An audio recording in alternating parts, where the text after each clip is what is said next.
రెండు రాష్ట్రాల్లోనూ OG ticket ధరల పెంపు తెలంగాణలో ప్రీమియర్లకు అనుమతి ఇచ్చింది. ఈ విషయం తెలిసి పవన్ అభిమానులకు, సినిమా ప్రేక్షకులకు పండగ వాతావరణం ముందే వచ్చేసింది. ఆయన తాజా చిత్రం ఓజీ విడుదలకు ముందే రికార్డులు సృష్టిస్తోంది. ఈ సినిమా స్పెషల్ ప్రీమియర్లకు టికెట్ ధరల పెంపునకు రెండు తెలుగు రాష్ట్రాల ప్రభుత్వాలు అనుమతినిచ్చాయి.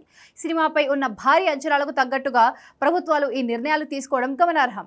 తెలంగాణలో సినిమా విడుదలైన మొదటి 10 రోజులకు టికెట్ ధరలు పెంచుకునేందుకు ప్రభుత్వం పచ్చజెండా ఊపింది. మల్టీప్లెక్స్ లో టికెట్ పై 150, సింగిల్ స్క్రీన్ టికెట్ పై ₹100 అదనంగా పెంచుకోవడానికి అనుమతి లభించింది. దీంతో మల్టీప్లెక్స్ లో గరిష్టంగా ₹445 నుండి సింగిల్ స్క్రీన్ థియేటర్లో 277 వరకు టికెట్ ధరలు పెరగొచ్చు.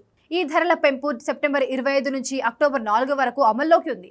అంతేకాకుండా ఓజీకి తెలంగాణలో ప్రత్యేక ప్రీమియర్ షోలకు అనుమతి లభించింది. సెప్టెంబర్ 24వ తేదీ రాత్రి 9 గంటల నుంచి ఈ షోలు ప్రారంభం కానున్నాయి. ఈ ప్రీమియర్ షోలకు ఒక్కో టికెట్ ధర 800కు ఉంటుందని అంచనా. ఈ అనుమతులతో నిర్మాతలు, పంపిణీదారులకు భారీగా ఆదాయం వచ్చే అవకాశం ఉంది. ఇది సినిమా విజయంలో కీలక పాత్ర పోషిస్తుందని సినీ వర్గాలు చెబుతున్నాయి.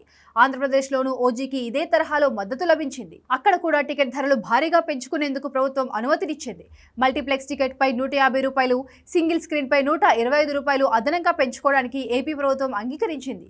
పెంచిన రేట్ల ప్రకారం ఏపీలో మల్టీప్లెక్స్ రేట్ ₹327గా ఉండబోతోంది. ఈ పెంపు కూడా మొదటి 10 రోజుల పాటు అమల్లో ఉంటుంది.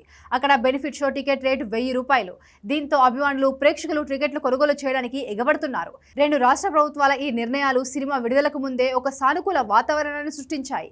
ఈ ప్రత్యేక అనుమతులు ఓజీకి ఓపెనింగ్ కలెక్షన్లో భారీగా కలిసొస్తాయి. పవన్ కళ్యాణ్ క్రేజ్ తో పాటు సినిమాకు లభించిన ఈ ప్రభుత్వ మద్దతు బాక్సాఫీస్ వద్ద ఓజీ సినిమాకు సునామీ సృష్టించడం ఖాయమని సినీ విశ్లేషకులు లెక్కలు కడుతున్నారు.